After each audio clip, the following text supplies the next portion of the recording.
तुम्ही तुमच्या आयुष्याला कंटाळले असाल आणि तुम्हाला असं कंटाळवाणं आयुष्य बदलण्याची इच्छा आहे, पण सुरुवात कुठून करावी हे समजत नसेल तर आजची बुक समरी तुम्हाला नक्की मदत करेल.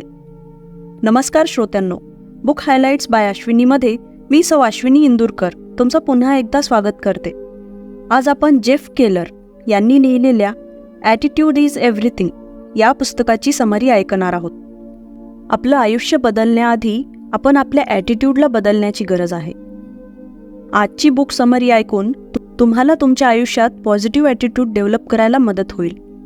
जेव्हा तुमचा ॲटिट्यूड पॉझिटिव्ह बनेल तेव्हा तुम्ही स्वतःबद्दल अशा काही गोष्टी डिस्कवर कराल ज्यांचा तुम्ही कधी विचारसुद्धा केला नसेल. आजची बुक समरी अशा लोकांसाठी सुद्धा आहे ज्यांचा ॲटिट्यूड ऑलरेडी पॉझिटिव्ह आहे. या समरीमध्ये काही अशा महत्त्वाच्या कन्सेप्ट आहेत ज्या तुम्हाला तुमच्या लाईफमध्ये अजून जास्त ग्रो करायला आणि जास्त चांगल्या संधी मिळवून द्यायला तुमची मदत करतील. ही समरी तुमचं पूर्ण जग बदलून टाकेल. आपला ॲटिट्यूडच आहे ज्यावर आपल्या आयुष्याच्या सगळ्या गोष्टी अवलंबून असतात. म्हणून जेव्हा तुम्ही तुमचा ॲटिट्यूड चेंज करता आणि त्यानंतर जेव्हा तुम्ही काही काम करता तेव्हा अर्थातच त्याचा रिझल्टसुद्धा बदलतो. या समरीमध्ये सांगितलेल्या गोष्टी तुम्हाला विचार करायला भाग पाडतील. त्या तुम्हाला बोलायला आणि ॲक्शन्स घ्यायला शिकवतील. पहिल्या सेक्शनमध्ये सक्सेससाठी आपलं माइंड कसं असायला हवं आणि आपल्या माइंडचं सक्सेसशी काय नातं आहे आणि त्याचं महत्त्व काय आहे हे तुम्हाला समजेल. तुमच्या थॉट्सला वापरून तुम्ही तुमच्या आवडीचं जग कसं निर्माण करू शकता हे सुद्धा तुम्ही शिकाल. दुसऱ्या सेक्शनमध्ये तुम्हाला बोलण्याचं किंवा आपण जे शब्द वापरतो त्याचं महत्त्व समजून घेता येईल. यात तुम्हाला समजेल की बोलणंसुद्धा एक कला आहे. बोलताना योग्य शब्दांचा वापर करणं कसं आणि का महत्त्वाचं आहे. पॉझिटिव्ह भाषा वापरल्याने तुम्ही तुमच्या आयुष्यात कधीही न संपणारा आनंद कसा आणू शकता हे तुम्ही शिकाल. तिसऱ्या सेक्शनमध्ये तुम्ही ॲक्शन घ्यायचं महत्त्व समजून घ्याल. जोपर्यंत तुम्ही स्वतःहून तुमच्या ध्येयासाठी ॲक्शन घेत नाही तोपर्यंत तुम्हाला तुमच्या ध्येयाच्या मार्गावर काहीच चांगलं वाटणार नाही. भाग पहिला, success begins in the mind. Your attitude is your window to the world. तुम्ही जगाला कोणत्या नजरेने बघता यालाच ॲटिट्यूड म्हणतात. एकाच वेळी सेम सिच्युएशनमध्ये दोन माणसं अगदी सारखाच अनुभव घेऊ शकतात, पण दोघांच्या फिलिंग्स वेगवेगळ्या असू शकतात आणि हे त्यांच्या ॲटिट्यूडवर डिपेंड करतं. जेव्हा आपण लहान होतो तेव्हा आपण आपल्या आयुष्याची सुरुवात निर्मळ मनाने आणि एका पॉझिटिव्ह ॲटिट्यूडने केली होती. आपल्याला वाटायचं की आपण कितीही वेळा पडलो तरी त्याने काही फरक पडत नाही. आपण तरीही धावू शकतो, चालू शकतो. याचप्रमाणे आपल्या अपयशासाठी आपण कधीच जगाला दोष दिला नाही पाहिजे. पण जसं जसं आपण मोठे झालो, आपले आई-वडील, मित्रमैत्रिणी, शिक्षक या सगळ्यांनी आपल्यामध्ये असलेले बरेच दोष आपल्याला सांगायला सुरुवात केली. या सगळ्या गोष्टी आपल्या विचारांना, आपल्या स्वतःवरच्या विश्वासाला एखाद्या ढगाप्रमाणे झाकून ठेवतात. या सगळ्यांचा आपल्या दृष्टिकोनावर परिणाम होतो.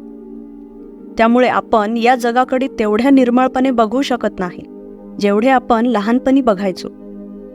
असंच काही भूतकाळातल्या अनुभवांनी आपली पॉझिटिव्हिटी कमी होत राहते. लोक किंवा बाहेरच्या गोष्टी तुम्हाला काही वेळासाठी मोटिवेट करू शकतात, पण खूप काळ ते मोटिवेशन तसंच टिकून राहण्यासाठी तुमचा माइंडसेट आणि ॲटिट्यूड चेंज व्हायला हवा. आणि हे फक्त तुम्हीच करू शकता. तुम्हीच तुमचा ॲटिट्यूड बदलू शकता. तुम्ही विचार करत असाल की तुमच्याकडे तर असं करण्याची पॉवरच नाही, पण तुम्ही चुकीचा विचार करत आहात. कारण इतिहासाने सुद्धा हे सिद्ध केलं आहे की तुमच्या आधी ज्यांनी ज्यांनी याचा प्रयत्न केला ते सगळे यात यशस्वी झाले. बऱ्याच जणांप्रमाणे तुम्ही सुद्धा कधी ना कधी असा विचार केला असेलच. फक्त थोडेच लोक का यशस्वी होतात आणि बाकीचे तसेच अपयशी बनून का राहतात? तर याचं उत्तर आहे, आपण स्वतःबद्दल जो विचार करतो तसंच आपण बनण्याचा प्रयत्न करतो. जेव्हा तुम्ही तुमच्या एखाद्या गोलबद्दल नेहमी विचार करता आणि तुम्हाला खरंच ते मिळवण्याची इच्छा असते तेव्हा तुमची सगळी एनर्जी त्या गोलवर फोकस व्हायला लागते. अशा वेळेस तुम्ही हे ऑब्झर्व कराल की ते गोल अचीव करण्यासाठी तुम्ही नॅचरली ॲक्शन घ्यायला सुरुवात करता. याचं कारण म्हणजे त्याला अचीव करण्यासाठी तुमचा ॲटिट्यूड ऑटोमॅटिकली सेट होतो. जेव्हा आपण एखाद्या गोष्टीवर खूप स्ट्रॉंगली विश्वास ठेवायला लागतो तेव्हा आपण ती गोष्ट आपल्याकडे खेचून घ्यायला लागतो.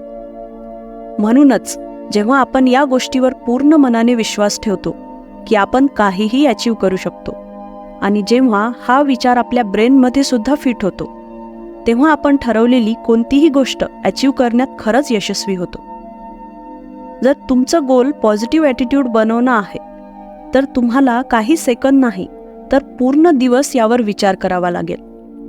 या पुस्तकात लेखक जेफ केलर यांनी त्यांची स्टोरी सांगितली आहे की ते कसे रिअल इस्टेटचे मालक बनले.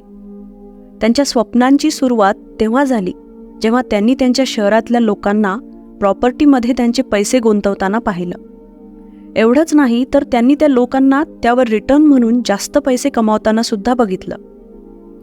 रिअल इस्टेटच्या मालकांना बऱ्याच अडचणींचा सामना करावा लागतो, पण ते खूप प्रॉफिट कमावत होते हे सुद्धा तेवढंच खरं आहे. जेफला सुद्धा त्यांच्यापैकी एक बनायचं होतं. त्यांच्या मनात नेहमीच हे स्वप्न असायचं, पण ते त्यांची पहिली स्टेप घेत नव्हते कारण त्यांना अपयशाची भीती वाटत होती. त्यांनी शक्य असणाऱ्या प्रत्येक अडचणीचा विचार केला. प्रॉपर्टी घेतली तर भाडेकरूंशी डील करण्याचा प्रॉब्लेम होईल, त्यांच्या रेंटचा प्रॉब्लेम असेल आणि अजून अशा बऱ्याच प्रॉब्लेम्सबद्दल त्यांनी विचार केला. पण हे करत असताना ते त्यांच्या गोलबद्दल फक्त निगेटिव्ह ॲटिट्यूड ठेवून विचार करत होते. पण एकदा जेफने ॲटिट्यूडच्या पॉवरबद्दल पुस्तक वाचायला सुरुवात केली. त्यानंतर मात्र त्यांचे विचार बदलले. 1986 त्यांनी निर्णय घेतला की ते त्या वर्षी 2 प्रॉपर्टीमध्ये त्यांचे पैसे गुंतवतील. ते आता घाबरत नव्हते. आता ते पॉझिटिव्ह ॲटिट्यूड ठेवून त्यांच्या स्वप्नाच्या दिशेने पुढे जात होते. 6 महिन्यांपर्यंत ते हाच विचार करत होते की त्या वर्षी त्यांना 2 प्रॉपर्टी विकत घ्यायच्या आहेत. प्रत्येक संध्याकाळी प्रॉपर्टीच्या शोधात ते रिअल इस्टेट एजंटला भेटायचे आणि हे करत असताना त्यांनी कोणतीही घाई केली नाही. ते फार संयम ठेवून एक एक पाऊल पुढे टाकत होते आणि त्यांचं स्वप्न सत्यात उतरवण्यासाठी ॲक्शन घेत होते. आणि त्यांनी ठरवल्याप्रमाणे ते वर्ष संपण्याआधी त्यांनी 2 प्रॉपर्टी विकत घेतल्या. जर त्यांनी त्यांचा ॲटिट्यूड बदलला नसता तर हे शक्यच झालं नसतं. त्यांनी फक्त त्यांची विचार करण्याची पद्धत आणि त्यांचा परिस्थितीकडे बघण्याचा दृष्टिकोन बदलला, ज्यामुळे ते आज एक यशस्वी रिअल इस्टेट मालक बनले. आणि अशा प्रकारे त्यांनी त्यांचं स्वप्न पूर्ण करूनच दाखवलं. आपलं लक्ष्य साध्य करण्यासाठी तुम्हाला तुमच्या डेस्टिनेशनबद्दल क्लिअर आयडिया असायला हवी. खूप साऱ्या फेमस सिंगर्स आणि ॲथलीट्स यांचं म्हणणं असं आहे की ते त्यांच्या लहानपणापासूनच त्यांच्या सक्सेसचं पिक्चर इमॅजिन करायचे. आपल्या ब्रेनमध्ये चालणारे हे पिक्चर्स एक प्रकारे एक फिल्म बनवत असतात. या फिल्ममध्ये असलेल्या आणि तुम्ही बनवलेल्या त्या इमेजेस फक्त तुम्हीच कंट्रोल करू शकता, दुसरं कोणीच नाही. जेव्हा आपण लहान होतो तेव्हा आपल्या ब्रेनमध्ये कोणतंही मेंटल बॅकग्राऊंड नव्हतं. आपण खूप पॉझिटिव्ह विचार करायचो की आपण वाटेल ते करू शकतो, जसं काही हे पूर्ण जग आपलं आहे आणि आपल्याला कोणीही थांबवू शकत नाही. पण जसजसे आपण मोठे होत गेलो आपल्या सेल्फ कॉन्फिडन्सला आपल्या अनुभवांनी एका ढगाप्रमाणे झाकलं. आता जेव्हा आपण काही नवीन करण्याचा प्रयत्न करतो त्यावेळेस आपण आपल्या आधीच्या अपयशाबद्दल विचार करतो आणि यामुळे नवीन काही करण्याचा प्रयत्न सोडून देतो. एकानंतर एक अपयश आल्यामुळे आपलं मन निगेटिव्हिटीने भरून जातं. खरं तर आपल्या अपयशांसाठी आपणच जबाबदार असतो. तुम्ही जर तुमच्या मनात एखादी निगेटिव्ह इमेज बनवली असेल तर ती इमेज फक्त तुम्हीच चेंज करू शकता आणि तिला पॉझिटिव्ह बनवू शकता. म्हणून रिलॅक्स राहा आणि एका नवीन स्टोरीची पॉझिटिव्ह इमेज बनवा. आपल्या सगळ्या इंद्रियांना यात इन्व्हॉल्व करून घ्या आणि याचा आतून अनुभव करा. कमिटमेंटशिवाय कोणतंही गोल अचीव होऊ शकत नाही. हा आपल्या अचीवमेंटचा सगळ्यात मोठा भाग असतो. कमिटमेंटचा खरा अर्थ म्हणजे आपल्या गोलपर्यंत पोहोचण्यासाठी जे काही करण्याची गरज पडेल ते सगळं करण्याची इच्छा असणे. ही कमिटमेंट जणू काही एका जादूसारखीच काम करते. जेव्हा तुम्ही तुमच्या स्वप्नावर फोकस करायला लागता तेव्हा तुम्हाला तिथे पोहोचण्यासाठी नवीन रस्ते दिसायला लागतील. याचा अर्थ असा नाही की ते त्याआधी तिथे नव्हते. ते रस्ते आधीसुद्धा होते, पण जेव्हा तुम्ही एखाद्या गोष्टीसाठी कमिटमेंट करायला सुरुवात करता तेव्हा तुम्ही त्या गोष्टीला तुमच्याकडे अट्रॅक्ट करायला लागता. पण कमिटमेंट केल्यामुळेच सगळं काही होतं असं नाही, कारण लाईफ तुमच्या मार्गात अनेक कठीण परिस्थिती आणून तुमची परीक्षा घ्यायचा प्रयत्न करेल. पण अशा परिस्थितीमध्ये तुम्हाला संयम आणि धीर ठेवून कधीही हार न मानणारा ॲटिट्यूड ॲडॉप्ट करावा लागेल. कमिटमेंट फक्त ॲक्शन घेण्याबद्दलच नाही, तर खंबीरपणे उभं राहण्याबद्दल सुद्धा असायला हवी. मग भलेही ती गोष्ट पूर्ण करण्यासाठी कितीही वेळ लागू द्या.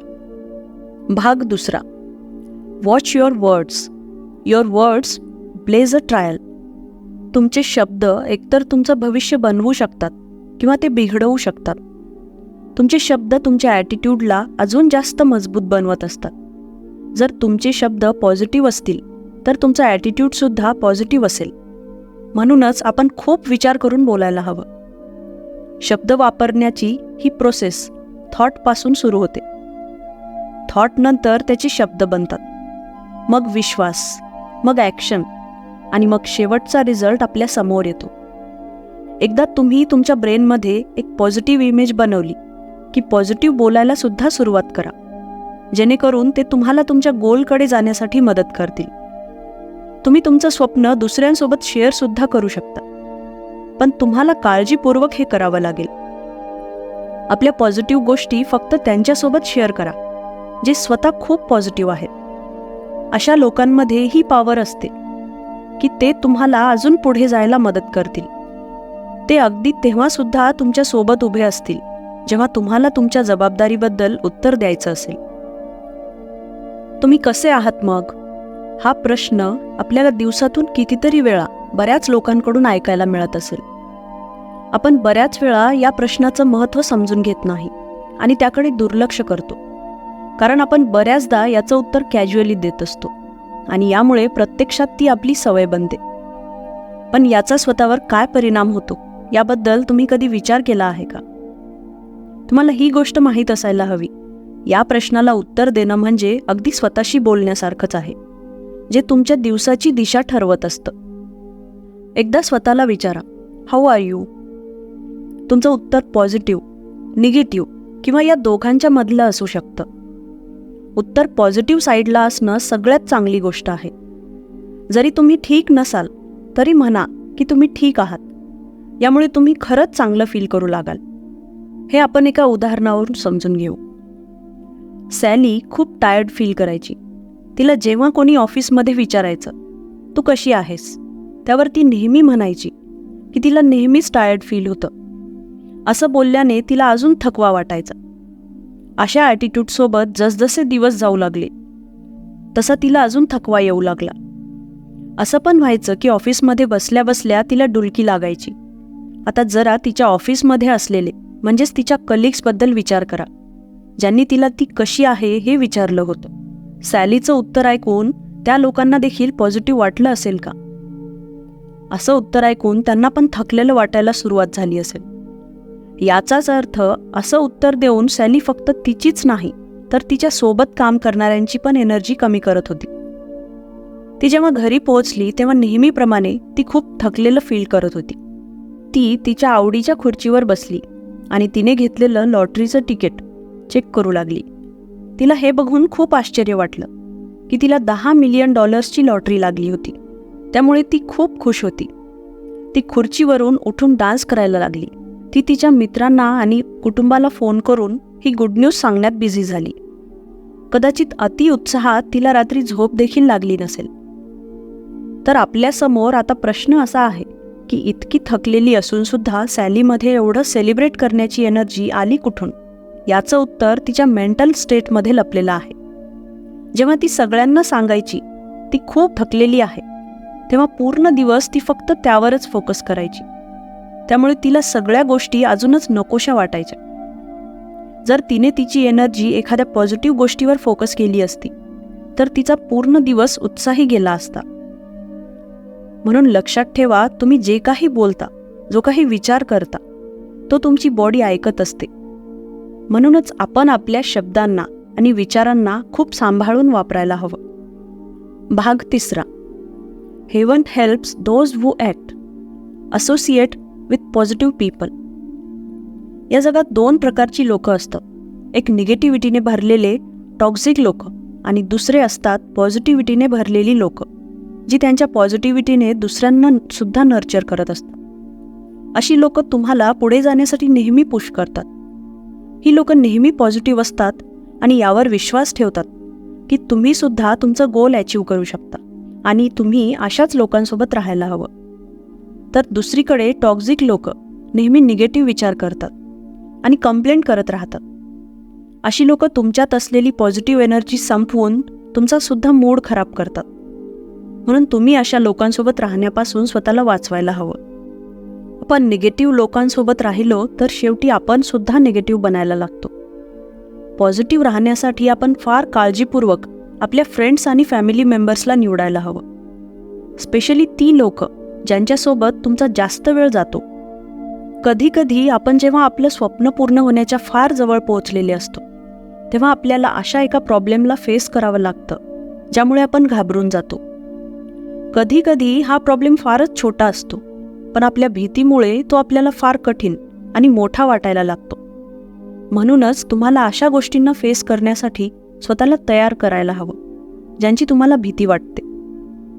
भीती ही या पूर्ण प्रोसेसचा एक भाग आहे आणि तुम्ही तुमचं स्वप्न तोपर्यंत पूर्ण करू शकणार नाही जोपर्यंत तुम्ही तुमच्या कम्फर्ट झोनमधून स्वतःला बाहेर काढणार नाही. जर तुम्हाला काही नवीन करण्याचा प्रयत्न करायचा आहे आणि तुम्ही ते करण्यापासून घाबरत आहात तर त्या सिच्युएशनबद्दल खूप लक्षपूर्वक विचार करा. विचार करा की तुमच्या भीतीचं मूळ कारण काय आहे आणि ते कारण ते समजून घेण्याचा प्रयत्न करा जेणेकरून तुम्ही तिला कंट्रोल करू शकाल. नेहमी लक्षात ठेवा, जर एखादी गोष्ट करायची तुमची इच्छा आहे पण फक्त भीतीमुळे तुम्ही ते करू शकत नाहीत आणि यामुळे जर तुम्ही त्यापासून दूर जात आहात तर तुम्ही फार काही गमावत आहात. तुमच्या भीतीपासून लांब पळून तुम्हाला काही क्षण तर रिलॅक्स वाटेल, पण तुमची सेल्फ रिस्पेक्ट आणि एक ह्युमन बिईंग म्हणून तुमची ग्रोथ खूप खाली जाईल. म्हणून तुमच्या भीतीला तुमच्यावर प्रभावी होऊ देऊ नका. हिम्मत करून उठा आणि पुढे चालायला लागा. कधी काही नवीन करण्याचा प्रयत्न करणं आपल्याला घाबरवतं, पण त्याच्या रिझल्टचा विचार न करता आपल्याला धाडसी बनवून ॲक्शन घ्यायची गरज आहे. आपल्याला हे करताना अपयशाचा सुद्धा सामना करावा लागेल, जसं आपल्या आधी प्रयत्न करणाऱ्यांनी फेस केलं होतं. पण याचा अर्थ असा तर नाही की आपण घाबरून प्रयत्न करणंच सोडून द्यायला हवं आणि एकाच ठिकाणी अडकून पडायला हवं. जर तुमचं एखादं स्वप्न असं आहे जे तुम्हाला पूर्ण करण्याची खूप इच्छा आहे, पण त्यासाठी तुम्हाला प्रयत्न करावाच लागेल. एकदा, दोनदा एवढंच नाही तर 100 वेळा सुद्धा. तुम्ही किती वेळा फेल झाले हे मोजू नका आणि त्याला फायनल रिझल्ट म्हणून तर अजिबातच बघू नका. लक्षात ठेवा, रिजेक्शन आपल्या भविष्याला डिफाईन करत नाही, पण आपला ॲटिट्यूड मात्र त्याला नक्कीच डिफाईन करतो. या समरीच्या पहिल्या भागामध्ये तुम्ही तुमच्या माइंडच्या रोलबद्दल समजून घेतलं. जेव्हा तुम्ही तुमचे विचार पॉझिटिव्ह गोष्टींवर सेट करता तेव्हा तुम्ही प्रत्येक गोष्टीला आपल्या लाईफमध्ये अट्रॅक्ट करायला सुरुवात करता. दुसऱ्या भागामध्ये तुम्ही शिकलात की पॉझिटिव्ह भाषा वापरून तुम्ही पॉझिटिव्ह रिझल्ट्स कसे मिळवू शकता. हाऊ आर यू च्या एका साध्या प्रश्नावरून आणि त्याला तुम्ही दिलेल्या उत्तरावरून एकतर तुमचा दिवस चांगला होऊ शकतो किंवा बिघडू शकतो. तिसऱ्या भागामध्ये तुम्ही हे शिकलात की तुम्ही पॉझिटिव्ह राहून तुम्ही तुमचं काम कसं करू शकता. यासोबतच तुम्हाला योग्य व्यक्तींसोबत राहण्याचं महत्त्वसुद्धा समजलं. आपण ज्यांच्यासोबत राहतो त्यांचा आपल्यावर कसा आणि किती परिणाम होतो हे सुद्धा आपण समजून घेतलं. तुम्ही हे समजून घेतलं की ग्रो करण्यासाठी आपल्याला आपल्या कम्फर्ट झोनच्या बाहेर निघणं किती आवश्यक आहे. यशाच्या मार्गात असणाऱ्या प्रत्येक अडचणीचा दरवाजा उघडून यशाच्या दारापर्यंत पोहोचणं हे काही रॉकेट सायन्स नाही. तुम्हाला फक्त ॲटिट्यूडच्या मॅजिकवर विश्वास ठेवावा लागेल आणि याचप्रमाणे आपल्या माइंडचा, आपल्या शब्दांचा आणि ॲक्शनचा कंट्रोल स्वतःकडे घ्यावा लागेल. जर तुमचं स्वप्न असं आहे जे तुमच्या आधी कधीही कोणीही अचीव केलेलं नाही, तर यासाठी सगळ्यात पहिली स्टेप म्हणजे आपल्या ॲटिट्यूडवर काम करा. वाट बघू नका आणि शंका देखील घेऊ नका. पॉझिटिव्ह ॲटिट्यूडवर काम करायला लगेच सुरुवात करा. यामुळे तुमचं आयुष्य असं बनेल जिथे तुम्ही पॉझिटिव्हिटी आणि सॅटिस्फॅक्शन या दोन्ही गोष्टींचा अनुभव घेऊ शकाल. तुम्हाला तुमचा ॲटिट्यूड चेक करायचा असेल तर इमॅजिन करा की तुमच्यासमोर अर्धा ग्लास पाणी ठेवलेला आहे. तुम्ही म्हणू शकता तो ग्लास अर्धा भरलेला किंवा अर्धा रिकामा आहे. तुमचं दोन्ही प्रकारचं म्हणणं बरोबर आहे. फरक फक्त यात आहे की तुम्ही त्या ग्लासकडे कोणत्या नजरेने आणि ॲटिट्यूडने बघता. तर तुम्हाला समजलंच असेल की जेफ केलर यांनी ॲटिट्यूड इज एव्हरीथिंग असं का म्हटलं असेल. ही समरी इथेच संपते. समरी आवडल्यास नक्की लाईक, शेअर आणि कमेंट करा. आणखी अशाच बुक समरीज ऐकण्यासाठी आमच्या चॅनलला सबस्क्राईब करा व बेल नोटिफिकेशन ऑन करायला विसरू नका.